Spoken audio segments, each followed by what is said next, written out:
bo'lardi? Bomdod namozi uxlab qoladigan bo'lsa, quyosh chiqishi bilan bomdod namozi vaqti yakunlanadi. Lekin shunday bo'lish kerakki, quyosh chiqayotgan bo'lsa, quyoshning qoshi ko'rinib turibdi, bo'ldi, tamom, bomdod qazo bo'ldi, o'qilmaydi. Quyoshning qoshi ko'ringandan tot osti ko'ringanigacha, butun doira bo'lib ko'ringungacha 3-3,5 daqiqa vaqt ketadi. Mana shu paytda, demak, bir 20 daqiqagacha namoz o'qib bo'lmaydi. To quyosh ko'tarilib olmagunigacha namoz o'qib bo'lmaydi. Shuning uchun bomdodni kechiktirib qo'ydingiz. Qarasangiz, quyosh chiqayotgan payt ekan. Chiqyapti. O'qimaysiz endi.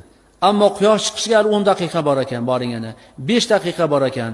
Sunnatni o'qimaysizda farzni o'zini o'qib olasiz.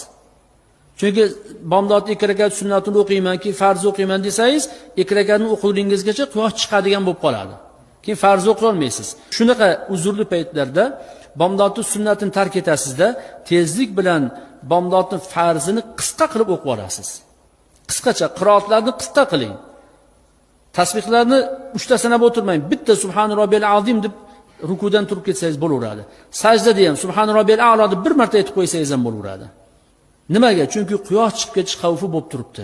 Ana shu xavfga kirib qolmaslik uchun ilojini boricha namozni ichidagi sunnatlarni tark etib bo'lsa ham namozni durust qilib qo'yish kerak.